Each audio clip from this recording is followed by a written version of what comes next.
Hello and welcome back to a brand new season of Tigress on Tuk-tuk. For the uninitiated, I'm Sarah Mohan. Hi. And this is a nature podcast for the Indian urbanite. It came about because of my endless passion for the natural world and being intrigued by nature and conservation stories, specifically from India.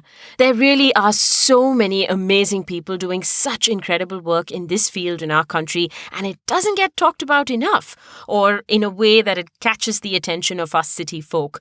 There's so much that we don't hear about, and I think we're really missing out. So this is an attempt to try and close that gap and sort of push back on the growing disconnect between city dwellers and nature. If you've listened to this show before and you're familiar with the old episodes, thank you for your patience. I've said this a bunch of times over the last couple of weeks. I'm so sorry it's taken me so long. And man, it's taken me too long to get back in here. I say in here because I'm here in my recording cupboard. It's been absolutely mental, and given all the 1 million things that's been going on, this poor podcast was forced onto the back burner. But I had zero doubts about bringing it back and kept recording and collecting episodes slowly but surely. And here we are, finally. I guess I just kept telling myself that great things sometimes take time to grow. Kinda like the subjects of today's episode. Okay, so this season, as per usual, we've got fantastic guests. And to start us off, we have these two incredible, renowned, respected, remarkable women whose work, particularly in urban ecology, is a shining example of how to keep straight-up hard science relatable and relevant even to the most nonchalant person out there. I mean, their work has all the hallmarks of great scientific work, well-designed studies, rigorous research, and laboriously collected data and analysis. But what strikes me is how they always keep the human element very much a part of it. And hence, so much of what they do, be it their books or even their scientific papers, has this amazing quality of relatability, empathy, nostalgia, warmth even, and their work is so varied. There's just so many different things in the urban ecology and sustainability space that they work on and write about. But we sat down to talk about trees, urban trees specifically, those green giants that everyone takes for granted, gentle guardians who quietly do so much, we don't even realize how much. Most of the time, we ignore trees, or worse, cement over their homes, choking up their roots, nail into them, tangle their branches up in cables and wires, drill in adverts or flyers on them, prune them whenever the whim strikes us, or simply fell them without a single thought. For so many urbanites, trees are just standing there not doing a whole lot. Of course, there's some of you who are going, "What are you talking about, Sarah? I love trees. I talk to the neem outside my window every single morning." Ha, we're kindred spirits. But wherever you might be on the scale of tree curiousness, it's time that we gave trees our full and undivided attention. And since this is the start of a new season, I thought it's wise to do as nature does most of the time. Begin with the plants. So I sat down with this delightful duo in a brightly lit room at the Azim Premji University in Bangalore, where both of them work. And later they also took me on a quick tree tour around their campus so I could be introduced to some of their newly planted baby trees and kind of catch them in their element, which again, if you know, is something we try and do on this show. You'll hear those bits woven into the conversation itself. We chatted about our favorite tree memory, tree climbing, interesting and imaginative ways to collect fruits of all sizes and shapes, games that people play around trees, some very strange and out of the box, tree communication, mapping city trees, and of course the unignorable, supremely important things that trees do for us city folk. The strong silent type may or may not be what you're into, but you definitely want to tune into these strong, seemingly silent beings. Hear it straight from the experts. Both of them professors of sustainability and co-authors of popular books, including Cities and Canopies, their amazing book on trees, and several well-cited research papers. One of them is not just an award-winning scientist, but also a writer of murder mysteries, and a damn good one at that. Her books have been part of my favorite bedtime reading lately. The other is deeply devoted to understanding the connections between people and nature, but also just as passionately potty about cats. Both of them are top-notch gigglers, and very often we convulsed into satisfying fits of laughter. I loved everything about my little tree chat with the lovely ladies, the unforgettable Harini Nagendra and Seema Mundoli.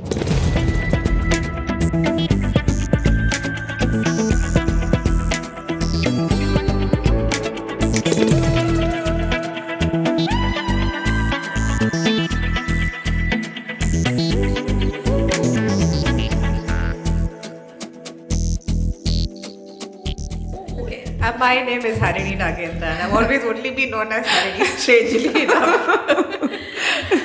Can't mess that name up. Can't mess that name up. My name is Seema Mundoli and known as Seema, Right. but now more as Catwoman on campus. Oh, perfect. Oh gosh, okay. I knew there was a connection. I'm always bonding quickly with cat people. So while we were setting up my mics and just before I hit record, I was talking to Harini and Seema about their names. I usually ask people about their name, if they have a nickname or a pet name, as we say here in India, or if their name gets mispronounced or contorted in any way. I have several nicknames, and most of them have some sort of cat connection. I guess some people affectionately think of me as a crazy cat lady, which is true. I don't take offense of that term. I do think cats are magical, as does Seema, clearly. Great. She also likes cats. Excellent. But not... I'm a bit mental with this. Bit mental. Okay, next time in Chennai, you have to tell me. I'll take you to a cat shelter. I volunteer with an organization there. So cool. So she does a lot of cat Fostering, fostering. yeah. Oh, you do? Cats. Of course. Yeah. Okay. Lovely. So, how did you guys meet? And was it a tree that brought you together, perhaps? You should go. Yeah, I should. So I was doing my master's here, MA Development Program, and one of the components of the course is to do a summer and internship and a field project in the winters. And till that time, this is around 2013, I had been working in only rural and tribal kind of landscapes. I wanted to move to the urban, but related to ecology and environment. So I wrote to a colleague who had worked with earlier, and he saying that I want to work in the urban context in environment and ecology, and he introduced me to Harini. Okay. So this was in 2013. I think we went in a coffee place. Yeah, we Talk went about work. on Sarjapur Road. It's not there anymore. Yeah. Yeah, we met in a coffee place, and then as everything is history. Right. No looking back from there. No looking back. Yeah. Okay. Aw, coffee shop, mutual friend intro. Very trad, very cute, meet cute. And then the deal was sealed for the both of them, not just by a tree, but groves of them. And of course, various adventurous escapades in the field. So when we started doing our field research in Bangalore, when on the field trips that we have done together, it's very rare to find somebody who's interested in a range of things in the landscape, right? Suppose you're doing research, you're just interested in going and talking about the research. But Harini would be interested in trees, she would be interested in any strange thing. So I was introduced to trees, a particular kind of groves in Bangalore called Gundutops through her. I didn't even notice it. I didn't know what Gundutops were, and Seema explained it to me whilst we were on our tree walk later on. They are called Gundutops here. Okay. Gundu means round. Right. Yeah. So, is it equivalent to little sacred grove type things, or? Not sacred groves. So these are planted by historically they were planted by the villagers with some specific kinds of trees, like fruit-bearing trees like mango, jamun, some ficus trees, and sometimes they'll have a small shrine. But there is, and the wood was used for, say, some local construction in the temple. If somebody had a house, olden times of wood frames for the doors and windows. There was festivals. Again, they would get a bit. So in sacred groves, normally you say no cutting of wood. Yeah. Here you could cut some wood, use it with the agreement of the community. And the fruit, it's a site for grazing. Okay. People used to bring their animals to graze. Sweet. During some, so we used to see these trees with little stone shrines, so those are the family deities. They, at certain days in the year, the villagers come and worship them. Okay. So it's a very multi-use Right. kind of place. And you'd find them in other places also, I'm guessing. Across Karnataka. I mean, Across this part of Karnataka, it is common. And I mean, local legends, some people say it started during Haidar's time.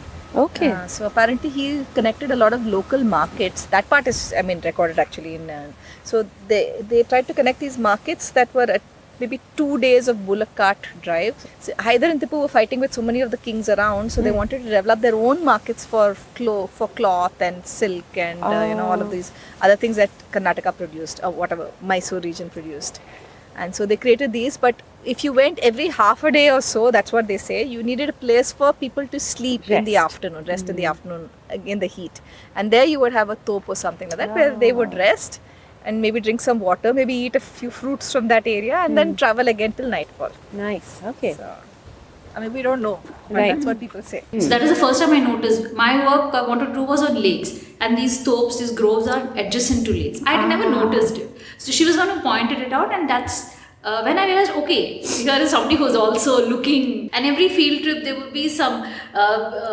It is that extra interaction that you do in the field, right? Just not going there and doing your work and Not coming just- out. That made me think that okay, there we have some shared common interests. Sweet. Specific to trees, we are always gawking at trees. But there's one really, you remember which is that fort that we slept, Begur Fort. Oh, yeah, the so that Begur. you have to, so there's this old fort which is I think 14th century, something like that. It's a mud fort called Begur in the heart of, so next to the Begur temple, there's or close to the Begur temple, there's a fort. And we had heard about it and we could see it on the Google Maps and we decided to go. Now it turns out there is actually a very easy road to it. You just have to go. It doesn't look like it's heading into the temple. It looks like it's heading into a small original village, one of these original villages swallowed by the city, into those boundaries, and then you land up at the fort entrance. Okay. We didn't know this. We went where we could see the fort. She, me, and another colleague Hita, and it started raining, and the mud got slippery. And we tried to climb. We had umbrellas, cameras. We were climbing up this wood thing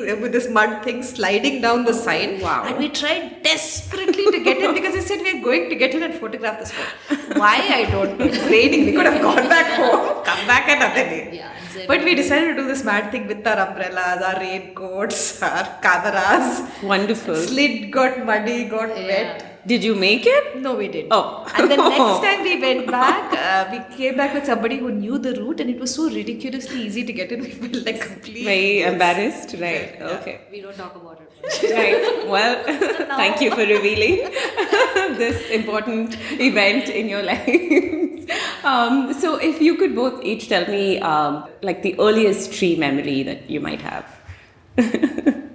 For me, it is as a kid I stayed in a university campus, and one of the trees in our house that the quarters was a frangipani tree and a plumeria, and my brother and me used to spend hours sitting on it. It had weird shaped branches, so you could actually sit and read comics, and we would plot a lot of fictitious adventures. So that tree is kind of the first tree that I'll always remember in that. They're very personal, Machitra and tinkles and all. Right. With the white flowers? With white flowers and that yellow center. And maybe I also didn't like it on certain seasons because my father used to make us collect the leaves when they fell. So that is quite a task. Extra work. That is the chore that we have to go with. The part of it which I didn't like. Chores. Yes, chores. We have a lot of pictures from our childhood of us sitting and at each age how we were able to climb different levels heights of it. the Oh, sweet. Oh gosh, so much of my childhood too was spent on or around a tree.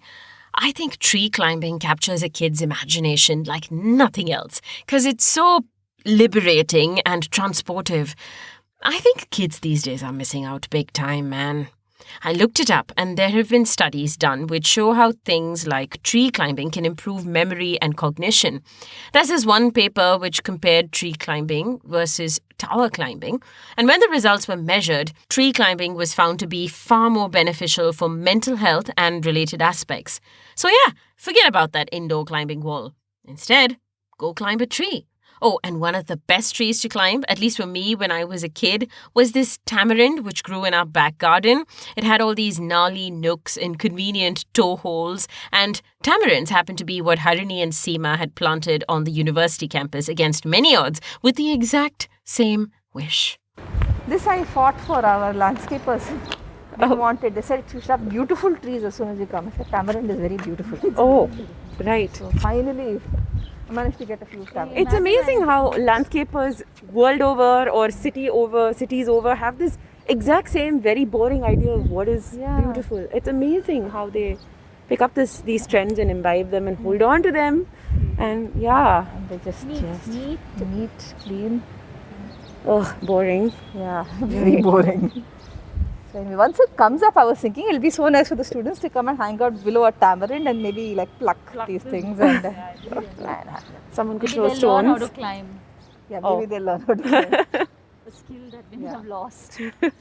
How about you, Harini? So my dad was in HL and we lived in the HL quarters for a while in Bangalore, and so we had this lovely house which is very old. I mean, I don't know if my mother would have called it lovely because it was one of those crumbling old houses that she had to maintain, but the plot was a quarter-acre plot.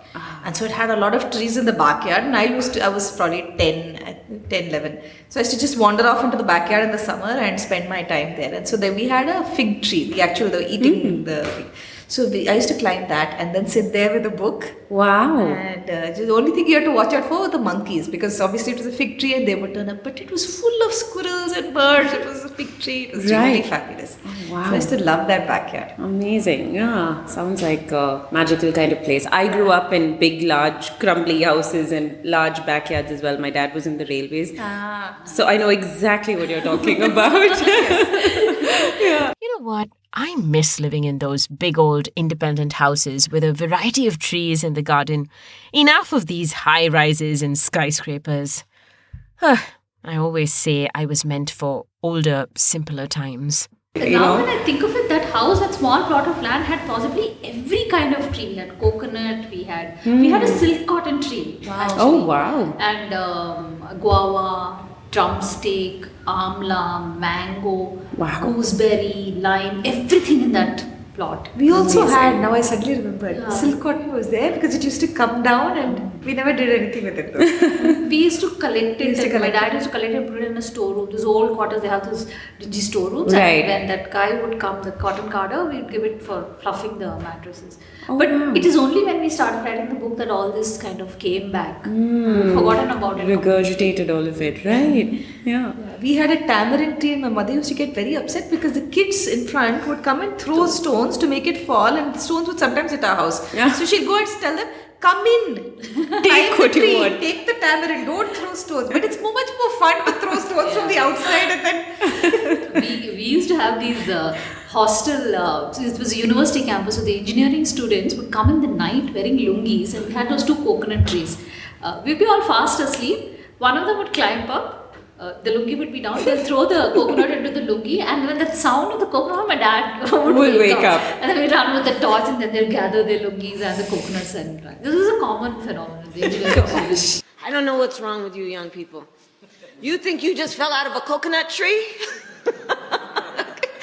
I mean, these lungi guys could definitely have Vice President Harris. If you could just give us a few examples, perhaps, of trees that have really made a mark or stood out to you. I think top of the mind when you say that, what comes to me is that one banyan tree that we saw, which was going to be cut for it's a little sad memory, which was going to be cut for the road that was being built. I think I had not seen any of in recent times I hadn't seen a banyan as big as that. It stretched right across the road. It was massive, and the saddest part is we knew that is going to be cut for the extension of the road. So so that is definitely one, because it reminds you of that tree must have been there for so many years. It stood there, it gave shade, there were monkeys on it, there were birds, squirrels running around, and then suddenly one day it's just going to be cut because you wanted to stretch the road to a few feet more, and it's not going to solve the problem of traffic either. So it seems like a bit of a futile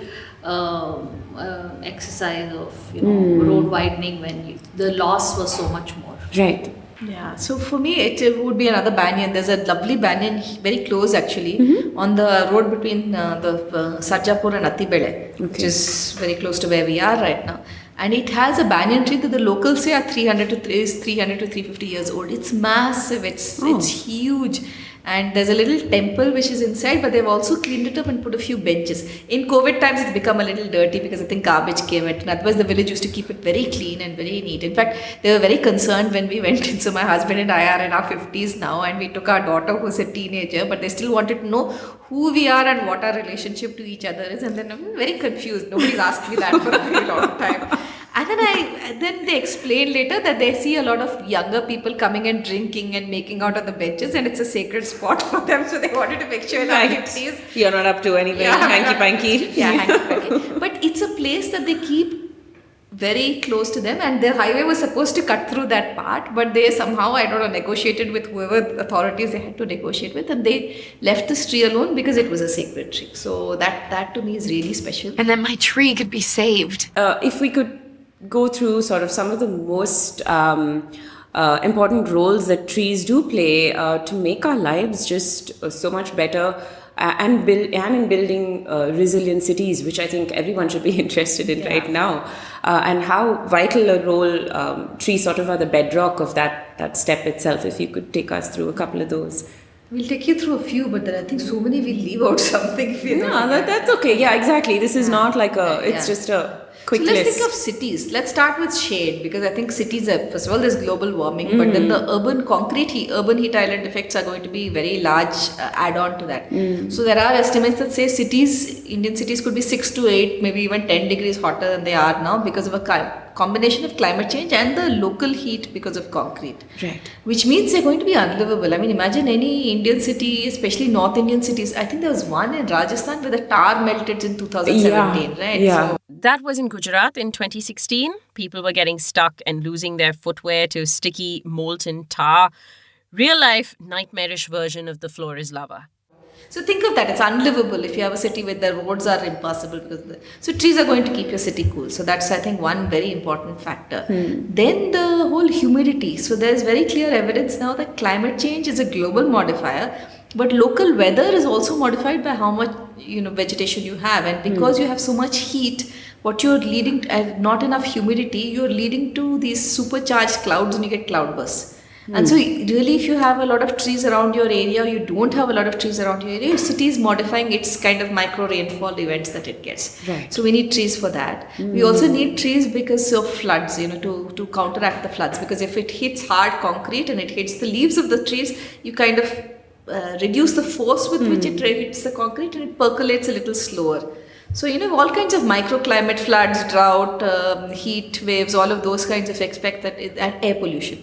We have done our studies to say that air pollution is, especially suspended particulate matter, the little soot-like particles that you have, is drastically reduced along with sulfur dioxide, nitrous oxides, carbon dioxide, if you have trees.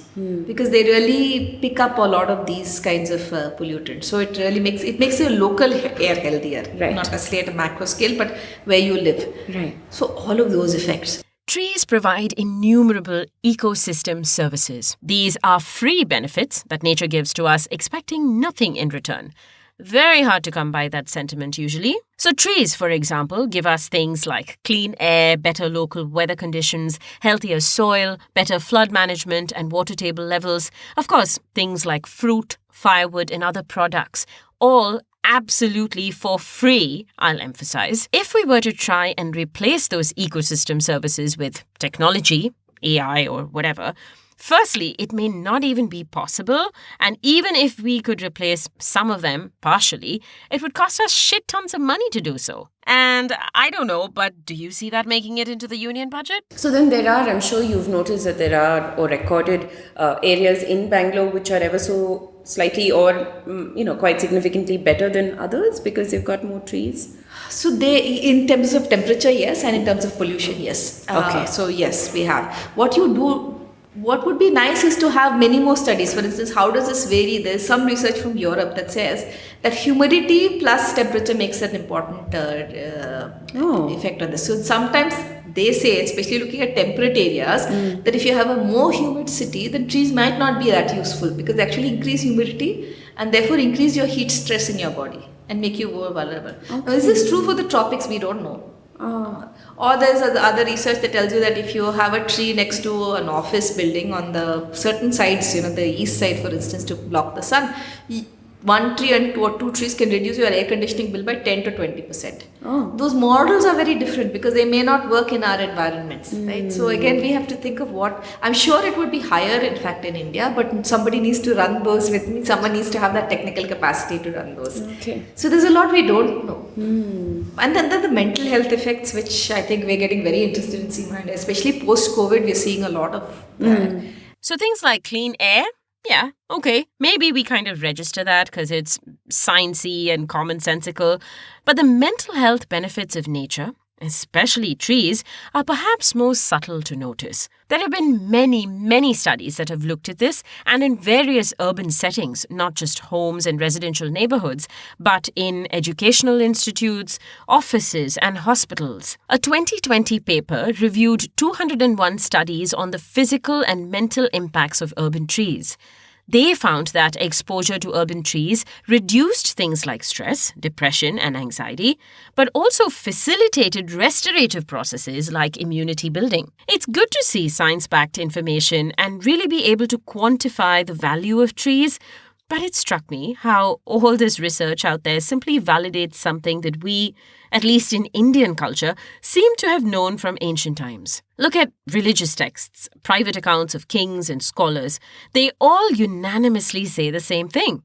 Trees are good for the body, mind, and soul, and preserving them should be our top priority, especially for us urbanites as we continue to unstoppably burst out of the seams of our burgeoning cities of concrete and tar. One of the most important things we need to think about in cities is sensory.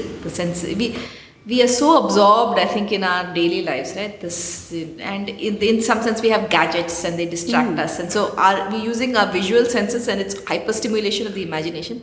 But your smell, your touch, your taste, all of those things go away, right? Even when you eat, you're sitting in front of the computer and eating or watching TV or whatever. So I think to me, that's one of the big things trees do. They kind of calm us down. They sort of settle us in the world. And there's this guy who calls himself the tree whisperer, Ganesh something. I can't remember his last name now, in Bangalore. So he had done a workshop once. I'd gone to Cubbon Park for some tree event and he was organizing this thing where he made people take off their feet and walk in the wet grass with their eyes closed. And this is something we all did as kids. Yeah. Right? So, yeah. And I was thinking, why this? It's such a basic thing. And then I looked at the people, their eyes were lighting up, their faces were coming alive. And I said, we don't do this in the city. Things we took for granted, even as city kids 30 years ago, people don't do them anymore. Right. And so people were walking with the eyes closed. With the importance of the eyes closed was to make sure that you can actually ground yourself. Then they went to a tree bark and they put their feet and hands on the tree bark and rub it and feel it. And I realized that,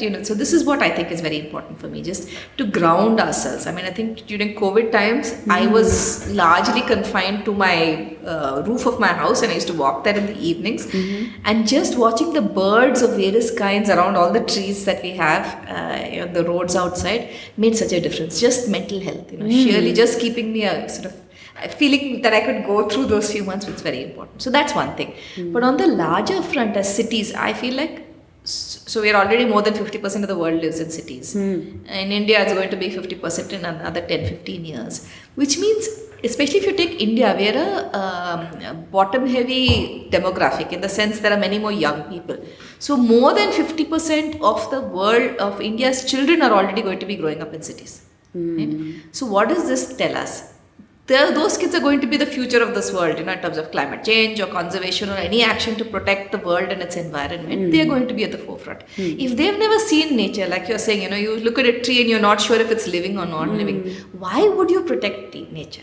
And so how are we going to have any conservation moving forward or any kind of protection to or recognition of the importance of the environment if you think your milk comes out of a plastic packet or, all of those things? You need to know nature. And that's why I think it's really important. And it's so easy to start with the trees because they're not running off. They're not running off. You just stand there and see them. I'm not very good at birds. They move too fast. Butterflies, I can't identify them. What's that? By the time I think and stop and remember, it's gone. So I'm a little slow. I need to see the tree, stop, look at it. It works very well for me. I just want to look at it. I agree with what Harini says, and just adding on to the trees in, say, cities in the Indian context, what we found while doing our research is that For us, maybe a tree-lined avenue is an aesthetic that we would see. You see a jacaranda avenue of trees, and it looks very nice in the city. If you look Copper Pod Avenue, it looks very nice in the city. But we found that many people also use these trees for their personal use, for household use. So one thing I remember is I used to stay in Malleshwaram and I used to come all the way here by train. So one day while waiting for the train in the Karmalaram station, there was this old lady who was sitting on the station and peeling pongamia seeds. I went and asked her, I was very curious why she's sitting on the platform and peeling, and she said that her daughter works as a domestic help in one of the apartments there, and so what she does, she comes with her daughter and there's an avenue of pongamia, she collects those seeds, then she dries them and she extracts oil from it. So for her, she was definitely from a socio-economically disadvantaged group. For her, it was valuable enough to spend that time the whole day collecting it, and she was very old, so it would have taken considerable effort for her to sit and do that. Similarly, if we have done research in slums in the city, and trees like drumstick, which are for a family maybe one of the most nutritious sources of food, are very critical. So we see that contrary to what we think, most cities are designed just for aesthetic, just for ornamental purposes. Trees do have a very daily use. It could be even firewood for lighting. We just begin to notice, you're sitting in a crowded lane and you are waiting in the traffic, you'll see women, the Paura Karmikas at the end of the day picking up tree branches and going, and you wonder, why they're doing it. That's to heat water. So we've spoken to women in slums and they say we have gas, but in a city like Bangalore where the weather gets cold, they use the firewood to heat water because gas is such a huge waste for them. It's expensive for them. Yeah. So these little things, especially for people in the cities, matter a lot. So we've been looking at the ecological aspects, the health benefits of trees, but also from the environmental justice angle. How do people use trees in the cities in different ways? And I think that's very important. At least for both of us, that's very, very important. Yeah. Because for the poor, commons uses I think are huge. Urban commons, or the commons as Harini just mentioned, refers to shared resources in a city that anyone can use and benefit from. Think parks, community gardens, tree avenues, protected groves, wetlands. Even things like public libraries or shared cycle systems would figure on the list, but I'm referring specifically to things from the natural realm. The commons belong to no single person or entity, but are managed collectively by a community, creating spaces and resources that everyone can enjoy and take care of together. If done right, it can improve and enrich an urban space, making it infinitely better for all its residents. The problem with the commons, and this probably is a whole episode on its own, is that they are often neglected, overused, misused, and degraded. Most urbanites don't even realize this until things are quite dire. Think of Bengaluru's lost lakes or Chennai's wetlands devoured by development. We didn't realize their value until the floods came along and we were all in neck-deep water, literally, for some of us. Other than providing vital ecosystem services, the commons are also an important source of livelihood, especially for those from disadvantaged and marginalized communities. And trees can contribute in a big way, as Seema just described. What I'm thinking suddenly, it struck me while talking, is about somebody who's working with animal rescue and fostering, is that increasingly I see that people are very intolerant of anything that is non-human, any non-human species. And I think that reflects today on larger society, our aggression levels, anger, even mental health issues, all that is related to how we have sort of distanced ourselves from nature. So I feel that the easiest thing that people can start interacting to build that is with trees. Every day we see this, in my apartment itself, any snake comes or, the first instant reaction is kill it. Throw the kittens out, kill the dogs out. So it's this very high level of intolerance, which I feel is a complete disconnect from trees and even disconnect from nature, and that's going to have over the long term a very bad effect, especially on the children, because the parents are also telling the children, but don't go there. Yeah. There are ants there. Since when did ants become such a threat? Right? Don't go near the tree will fall. on us. The tree is bending a little this side, it will fall on us. That's not the sum of nature, right? I mean, a tree is so much more than that. We've all had the experience and enjoyed trees, but that seems to be being lost. So compared to all other non-human things, maybe the trees would be a good place to start, because they relatively stay in one place. They don't actively come and bark at you, bite at you, cause rabies, whatever it is. But for me, this has become a very worrisome thing. This level of intolerance against anything that is non-human or non-built. Live and let live. A safe space is this. Right. A room where everything is shut with an air condition, and they want this for the children. So don't, a snake is a threat, an ant is a threat, so that's deeply worrying for somebody who grew up having such a lot of fun. Right. Playing with ants and telling them, changing the direction on the floor. We used to draw a line and then put another ant there and make it go that way. Cruel. We were cruel in one sense, or catch dragonflies and make them pick up stones. Them pick up stones and then say helicopter and take them out. But we had such a lot of fun. I mean, some of it was cruel, but we at least engaged. Yes, absolutely. Now there is nothing. So the play area has to be clean. The play area must have neatly cut grass and all these contraptions which to play. Don't climb a tree. I get very worried when I see my WhatsApp group in the apartment, just worried about mean things. Right.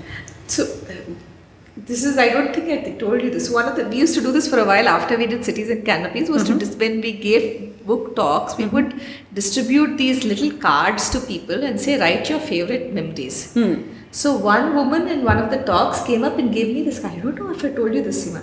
And she said, look, I'll give it to you separately, but I just want to tell you, it's a slightly iffy memory. It's, don't tell me if you can't share it with people, you just give. So I read it and I laughed and laughed. So she was in Mangalore. She used to go back to her grandparents' house in Mangalore with a whole bunch of cousins, all male. And the game was to take a tree and urinate against the tree to see how much you can mark of it to make it wet. Wait, what? And as the only girl, she was left out because she couldn't. Good for her. That was the memory she wrote down, and I was thinking, what all games people play with trees? Obviously, as a girl who grew up without male cousins, I mean, this did not enter my spectrum of thought. Let us just put it this way. We do come up with the most ingenious games, don't we? What about trees? It might be hard to think of a tree as intelligent or imaginative, and I suppose they aren't in the ways that we recognize. But there's so much that trees do get up to. A lot of it still an enigma. Right now, I think it's quite the hot topic, especially with trees and the associations they form with mycorrhizae and things like that. But if we could just talk about tree intelligence, are they communicating with each other? Are they plotting things? What are they doing whilst they sort of stand there? And that's exactly it. They're not just standing there and waving around. Yeah. So I think one of the things we found most fascinating while writing this was all the story of the wood wide web. So if you look at a lot of research, again done in temperate forests largely. So there's almost nothing in tropical forests and nothing in cities. But what they tell you is very interesting things that, let's say, so if you find a tree that is cut, so you can find trees in German forests which are 450-year-old trees. I mean, they were cut about 400 years ago. But the stumps are still alive, as in the sap is flowing. And there's not a single branch. How is it? Because the other trees around are feeding it and keeping it alive. Right. And how would you do that? Why would you do that? And sometimes there are trees of another species that are doing it. So which is even more strange, because you would think at least, maybe they're related during the same species. Evolutionally, there's some advantage to doing it, but why would you do it with another species? Right. So when scientists studied it, they found these mycorrhizae, which is a type of fungus, of course, which connects these networks of roots below the ground. And this fungal network takes waters and sugars and other kinds of chemicals from one tree to another and keeps a tree that is stressed or cut or dying alive because the other trees nurture it. Mycorrhizae, literally meaning fungus root, are beneficial associations between plant roots and fungal filaments underground. These associations have been found in 90% of land plants and have existed for millions of years. They allow trees to communicate threats or danger, share nutrients, and help each other out. Kind of like the internet, but for plants, and hence the name Wood Wide Web. This term really came to the limelight with the research done by renowned scientist Suzanne Simard. although scientists before her had done similar work. And when it came out, it certainly stirred up a fair amount of controversy, and much of the scientific community is still fired up about how a lot of this work was presented or written about. Too much anthropomorphizing or humanizing plants was the problem. But it opened up the conversation about trees as social, sentient beings. Fair warning again, there's a lot of stuff that's been written since, and many experts say that it contorts the science quite a bit. So if you're going to look up the Wood Wide Web and related research, make sure you dig deep. Anyway, the important point is that trees and fungi do form mycorrhizae, and they do use this to communicate extensively. So one of the things we were thinking of was, what does that mean to trees in a city? For instance, there could be multiple things. One is, does this mean that on a road you should plant all the same trees of the same species? Or one of the things we took to this new campus that we are building is we've tried to plant trees of the same kind together in a pocket. So let's say you have silk cotton, you plant silk cotton in a bunch, or tamarind, you have tamarind in a bunch, with the idea that they're going to be in a city. So there's concrete all around, and we can't help that in the campus. So it's going to be a stressful environment for them. There's honking, noises, lights on at night, we're changing their circadian rhythm. We don't know what we're doing to these trees. Maybe if they can develop some kind of wood wide web networks of mycorrhizae, they can nurture each other. Maybe. Now, the thing is, we need to do these studies, but these studies often require sophisticated equipment of the kind that we don't really have in. Right. But I'm very curious to know. Now, apparently, people have started doing this in tropical areas. It's easy to do them in temperate systems because you have one species or two species forest. Right? If you have like 50 species in a forest, how do you even assess Where do you things? start? Where do you start? Exactly. Right. So maybe in some sense, an urban system is a more easy system to monitor, and I don't know if there's someone listening to your podcast who knows how to do this and wants to come and dig up some soil in our campus and do this. We'll be very happy to collaborate. Oh my God, that'd be amazing if the connections were made on Tigris or Tuk-tuk. So, right. And otherwise, in terms of intelligence per se, do you think or do you imagine? Because I love talking to my plants every morning. Do you imagine they hear us, or they sense, they pick up our vibes, or what do you reckon, Seema? I would like to think that they do. So I'm a big fan of J.R.R. Tolkien. Oh, so great! If Oh my you gosh! look at his the Ents. his works, the Ents or the Milkwood Forest, they talk of it like it is one being. You know, that the forest is dying. It's almost like saying so and so person is ill, and that. I would like to think that is true of trees today also. Maybe. See, we don't know. I mean, it would be, I think, arrogance to assume that we know everything about our non-human thing. I would like to think that there is some form of sentience, if you can call it. But yeah, we need more research. Till then, I'll go with the Tolkien thing that forests, the forests are there, the Ents are there. And Right. Yeah, I'm with you on that for sure. Many of these trees were my friends, creatures I had known from nut and acorn. They had voices of their own. So how about, tree counts and tree maps, or rather the lack of these in our cities? Do we know how green our cities are, kind of? Not Harini's already shaking her head. and yeah, isn't that like a massive gap? Don't we need information like that? And we do, absolutely we do. So there are groups that are doing various things. The Vriksha is there, then there are now other groups that have been working with college students that are trying to do tree mapping, citizen mapping, Citizen Matters try to do it. So many initiatives in Bangalore, at least that I know of, that try to do tree mapping of various kinds. But no, we need something that we do. I mean, you think of Bangalore as the IT capital of the world. You'd think we can put something like a tree documentation system together, and we don't have it. We have estimates. Some people say there are hundreds of thousands of trees cut. Some people say there are millions of trees cut. I mean, some people say there have been less than 100,000 of trees cut in the city. I mean, somewhere these estimates can't be on the range of magnitude of 100. There has to be some numbers.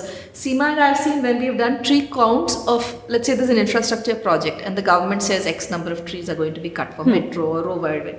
It's at least 2x when we've gone and done our count. Sometimes it's 5x, sometimes it's 10x. oh my God. And so the variation is huge, even in something as simple as, here's a stretch of road between this circle and this circle, 5 kilometers, 10 kilometers, let's go survey.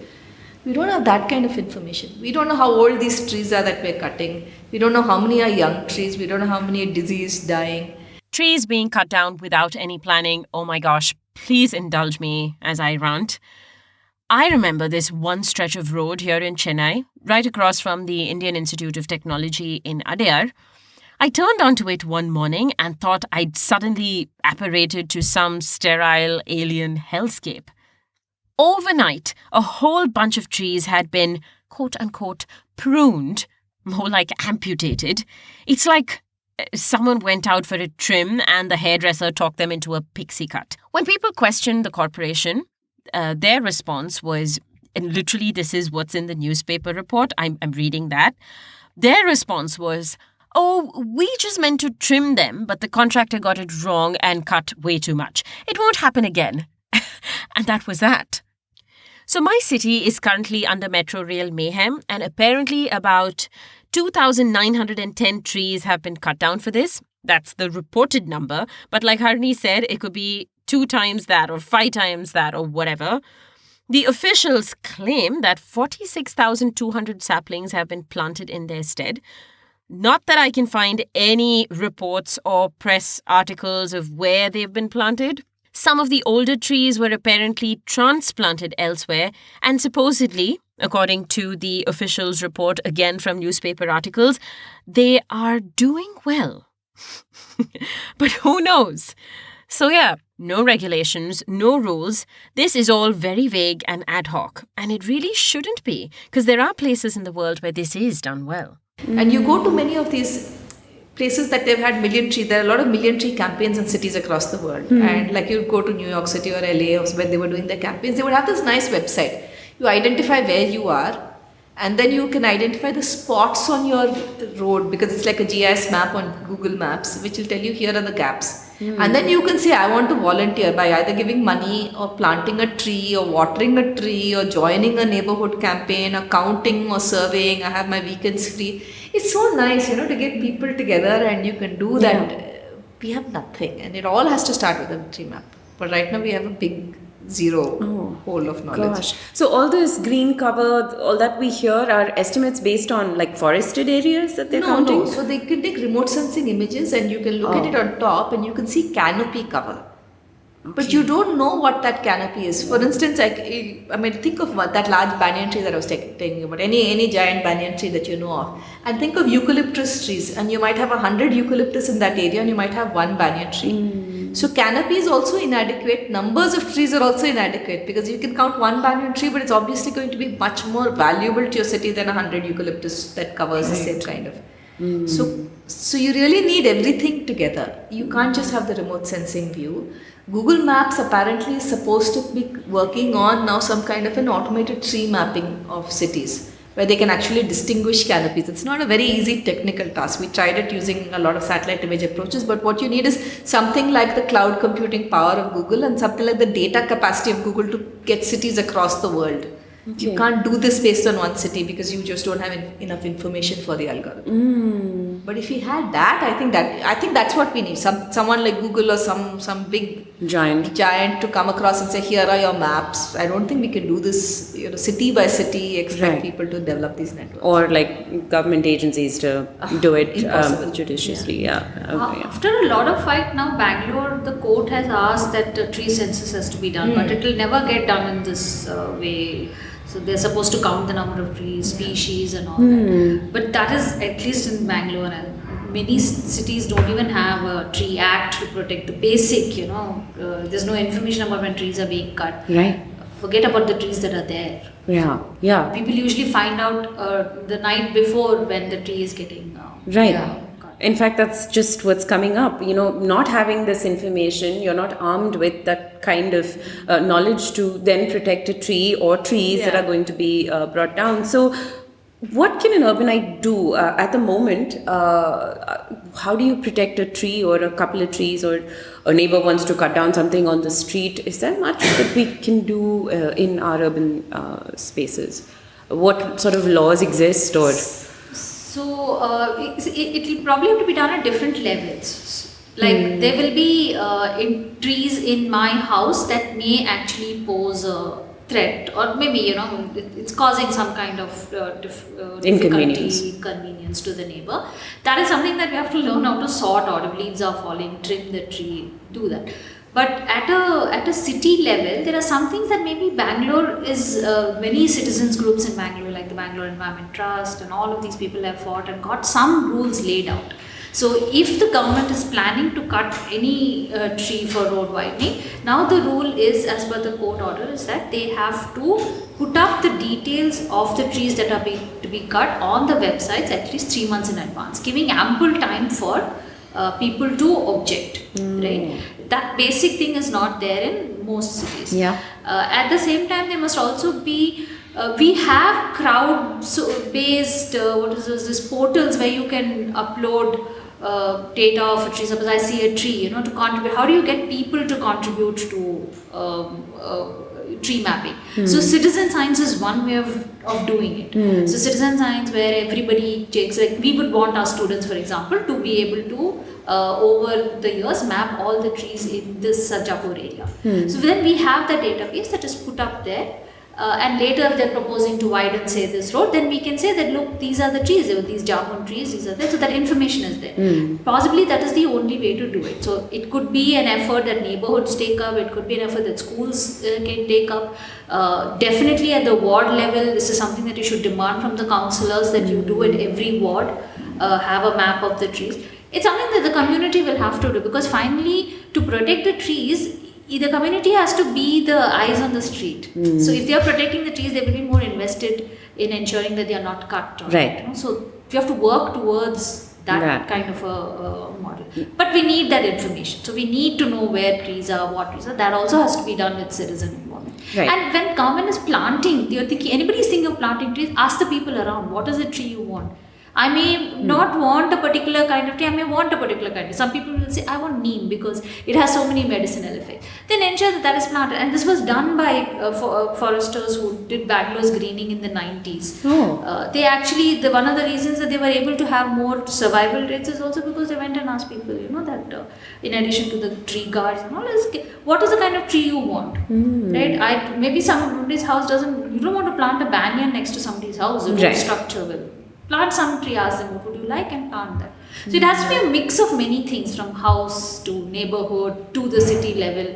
So individual efforts supported by laws and regulations. But we don't really have 100% like a tree act like Delhi does, for example. But we don't have laws like that for sure in every city, right? We don't have them in every city. So, and there are always ways to circumvent. So, for instance, like she was saying, the court has said now that you have to have, these trees, details of the trees uploaded. Yeah. But there was a loophole. They said if it's a large project defined as 50 trees being cut. And so what they would do, what they found that people were doing when they were cutting trees, government projects were doing when they're cutting trees, let's say for the metro, for instance, is dividing it into smaller stretches of 49 trees, 49 trees, 49 trees. Oh, you think you're so clever.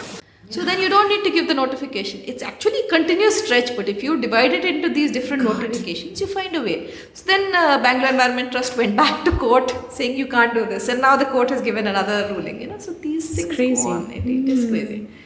But the good thing is that there is somebody like the BET doing it. Right. So that's the positive side of it. And every city needs that. Yeah. And that will come through the system of education. Like we have in our one of the courses that we teach, tree mapping and calculating carbon content. And the students who pass out later come and send me a message sometimes and they say, Seema, with that calculation of carbon, we used it for this. So they're using it. So our education, our syllabus, our curriculum should also be on those. Support that. Yeah. Right. And now a lot of the things, especially newspaper articles and things like that, when you look at it, they say so many X number of trees cut down, but they will plant X number of saplings somewhere else. So compensatory afforestation, which is, people think it's a good thing, but why must we be so wary of it? And it actually isn't that great a thing at all. So number of things. I think that is something we've been engaging with for so long. And you're right, it comes back as we'll plant 10 saplings for every for every tree we cut down. Firstly, they never plant them. So these, I think of them as ghosts of saplings come and gone. Because Bangalore should be so green now because look at the number of saplings we should have planted. So they don't plant them. Now the thing is, then people's response next is, that was the projects of the past. What if we ensure that they plant them now?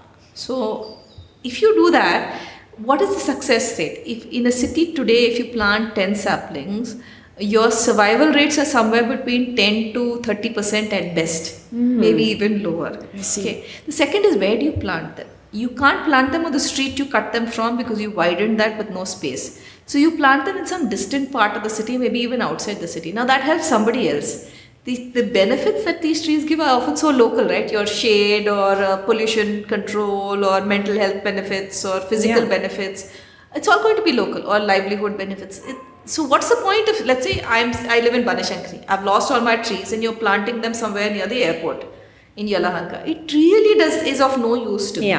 So compensatory afforestation, I think we have to have rules that it says it has to come back to that same location, at least the same ward or something that is similar. And if you can't find the space, then you just don't cut there, because that means all of Bangalore is going to get concretized, where in theory you plant some trees somewhere. Right. Based on a lot of reading, I think, at least in India, this whole concept of compensatory afforestation is rather suspect. I've got some articles in the show notes if you want to go down that tangent.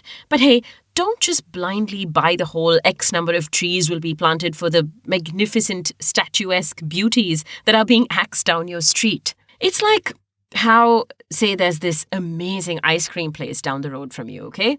Which you love and go to every Sunday evening with your family or friends. They sell the best, most flavorful, artisanal, gourmet ice cream in the most fancy-ass flavors. Your favorite, perhaps, could be some kind of crunchy, gooey, caramelly catastrophe. But then, one lousy day, they shut it. No warning, no nothing, thanks to a road widening project. But a new ice cream place is promised.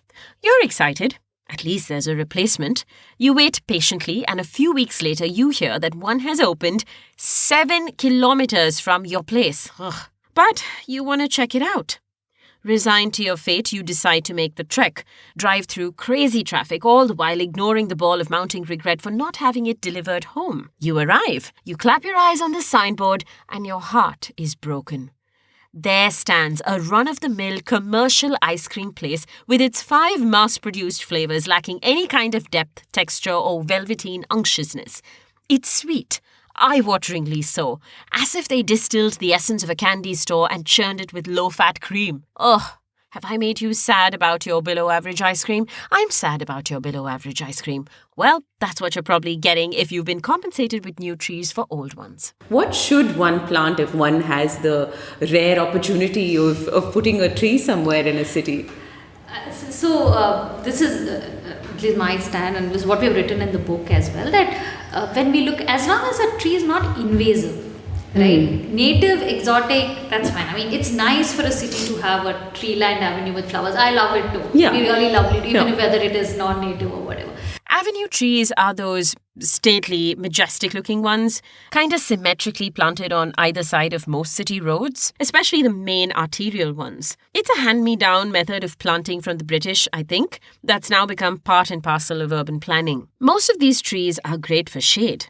There's a list of the usual suspects: rain trees, gulmohars with their fiery flowers, the African tulips, sausage trees, to name a few. A lot of these are not native to India, but certainly support a lot of urban wildlife. The Azim Premji University campus too has a patch of avenue trees. So we have a few other patches. We can walk around and show you. So, you can see here, you have the bottle brush that you can see here. You have hibiscus here. And there's another place so you have an entire line here of the African tulip. Okay. If you go further down this, you'll have the copper pods and the rain trees that are just planted that are coming up. So it's all new, right? It's just a year and a half. It'll take a while for it to come up. And there are all kinds of, I saw a snake, I couldn't identify what it was, but a snake crossing from that on the cement towards this side.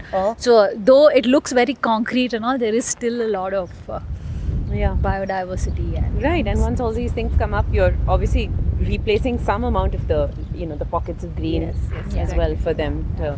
Right. So as long as they're not an invasive species, it would be nice to have a mix of flowering trees, because you're also thinking of ornamental value of trees, but you're also thinking of biodiversity. Animals and birds and insects may be attracted more to flowering plants. And of course, there are some things that you have to really keep in mind, that you can't plant, say, I may want a banyan tree in front of my house, but I can't plant it because the road is narrow. Right. So it has to be a tree that is also suitable for that that area, the length of the road or the housing or the buildings that are there. And a mix. Avoid like very large areas of monocultures, because like what happened with Pongamia in Bangalore, one insect, one fungal this thing, and all the trees get destroyed. Also different canopies. So what is happening with replanting now is that the large trees with large canopies, like the rain trees or the copper pods, if they fall, we are planting again with, say, Pongamia, which is all very short trees, right? So if you think of Bangalore, say 30 years from now, you're only going to have one kind of a canopy, low drip. But if you want a rain tree, literally will give you an acre of shade. So carefully planted, you can have different kinds. So there are multiple things that you can keep in mind. So it's not just saying that we talk to the people, not say you plant this tree here, that the government says, or the person says, I want to plant this tree here. It's a mix somewhere in between that. Choice, appropriateness, uses, all that together. They're actually putting together a tree guide of what 50 trees that you can plant in Bangalore. Okay. And saying what kind of space. If you have a large space, you can plant this. If you have a small space, you can plant this. If you don't want deep roots, you plant this. If you want... Yeah, or even on one's terrace. I guess lots of people are doing this now in drums and things like that. Absolutely. Yeah. Oh, this guide is super useful. I've linked it in the show notes if you're interested. But say you have a blank canvas, not too much space, and you wanted a tree, something that grows quickly. Harini and Seema had just the recommendation. Singapore cherry is great to start planting, I think, in any urban campus, right? Because it grows so fast. So you'll get the shade very quickly. So this is a year old, but you can have this nice benches to sit around, and our tamarind and our rain trees and copper pods will take Still 10 years looking to a grow. bit scraggy. Yeah, but by the time they grow, this will probably fall, because then the other hand, it lasts for 10-15 years and then they go. But it's here, you can get these cherries to eat. The bats will come, the lovely bats that some people like and some don't. And the birds and the squirrels will come. Yeah. So, yeah. Tiny flower So they're always full of activity during the Always day here. and the and night. it's a favorite spot of the students. Yeah. I can imagine. They come and just sit Yeah. on this, because you can see it's like a stretch of shade. Yeah. So, And the lovely smell, very heady smell of this. And velveteen leaves. So if you take at our campus, for instance, we've done different things. Wherever we have patches, we've planted something like, and patches which are relatively undisturbed, we've planted tamarind or mango and things like that. Okay. Where we have these large avenues, so near our parking area, we've planted rain trees and copper pods. They'll take a while to grow, but when they do grow, we can actually have the shade when you have that parking. And you need that space for people to park vehicles and walk also up and down in those areas. And then we have a mix of other kinds of trees. So we have some silk cotton, but you can't actually plant the original, the large silk cotton, the simal, because it's too huge. And if you plant it near the library or something like that, it falls. Right. So we've had to compromise a bit, get some, the local, the landscaping varieties of these, which you can actually plant in a campus like this and deal with this. Right. See, because we don't have the luxury of having a campus like the Indian Institute of Science or the Krishi Vignan Kendra or some of those, which are huge. They're so massive that you could plant anything you want. And it will still look minuscule in there. Yeah. So we have to deal with reality and therefore get the mix that you want, and some flowers, but many more fruits, I think. Yeah, okay, cool. Sounds good. I will hope to visit again a few years from now. Yes. To sort of end things off, at least for now, over the course of your lives and whether it's part of research work or before that, but if you could both give us 2 pieces of tree wisdom that has been bestowed upon you by trees, what do you think? I mean, don't just do something, sit there. It's sometimes much more valuable than that's what trees do, right? Yeah. They're there and they provide so much. So sometimes that's one lesson. Instead of I'm just borrowing running this around. from my siblings, so something used to say, but yeah, with trees also it applies. Don't just do something. Just Sit there. Makes sense. For me, it's maybe thinking the long term. So if I think of that banyan tree that I was telling you about, the 350-year-old tree. If it is 350 years old, then it's seen Hyder and Tipu and the British and maybe witnessed some battles over Bangalore and then the independence and then economic liberalization, these apartments around it. I mean, it really gives you a sense of the long durée and how you feel in terms of future. So again, I was saying, I turned 50 recently, and I keep thinking about what does it mean, to have a life long lived, or to think of a life worth living. Looking at different epochs of history. My mom is 85, right, and looking at her view of how things have changed so much. So I think this is what trees tell us. There's a long path, and we are running so much about today. Here's my schedule, and I have 20 things to do, and you just have to stop and breathe. What's Seema saying? Just sit there. Don't do something. Don't do anything. Right. And then think of the long term. And I think that's what we need to do in tracing. We're compressing time so fast. We have no idea where we're going. Right. Finally, are there any tree-derived treats that you guys would advocate for, or you love to cook up, or some? I know you've written a lot of recipes in your book, but if there's one each that you could, or something that you've recently discovered, or age-old hand-me-down, or whatever it might be. My star gooseberry pickle for me. Star gooseberry pickle? Yeah. Chop it. Remove the seeds. It's a pain to chop it and remove the seeds, but chop it and remove the seeds. I just take a little bit of oil with a little bit of hing. And then, your standard spice, a little bit of chili powder, salt, and put this in and bottle it. It's the best. It's the best. Yes. Salivating. How about you, Seema? I'll have that. I'll just eat that. That's it. Perfect. Well, thank you so much, ladies. Okay, hold up. There's a whole bunch of amazing tree recipes in their book, Cities and Canopies, one of the best books I'd read over the pandemic and the inspiration for this episode. Here's another one which Seema shared whilst we were grazing on some tender, fresh leaves from one of their tamarind trees. This is the tamarind that is trying desperately to grow very tall, but what this reminds me of is the Chinchiguru Pappu. You can make, it's a dish that you make in basically dal in Andhra. You take the tender leaves of the tamarind, fry it, do the tadka of mustard and jeera, and then add small onion, shallots, neatly chopped, roasted with this, add the boiled dal, and have it with rice and ghee. Okay, the tender leaves only, I'm guessing. Yeah, only the tender leaves. So you can't have like these things. So this reminded me of that, and that is why we are munching on it right now. Sour. Sour, but it's also very nutritious. Yeah, okay. Make your own salad, walk around campus, pick and choose. Maybe you could do some salad also. Yeah, I'm sure. It's This episode was recorded some time ago, and I'm dying to go see what their campus looks like now. How have the tamarinds fared? Does the Singapore cherry still stand? I'll tell you if I find out. I've always thought of trees as extraordinary beings. While they are so important to us biologically and functionally, I do think there's something kind of spiritual about them too. Like they're from some other realm. The other thing I came across and found so interesting is that the Old English word for tree was trio. I think that's how it's pronounced, which was also the same word for trust or promise. And perhaps that's where the notion of trees being synonymous with steadfastness and reliability came from. Indeed, 'tis a lovely tree. Trees are grounding, like we just heard, and they do indeed teach you to just be. So, get a bit more interested in trees, will ya? Plant trees, the right kind at the right spot if you can.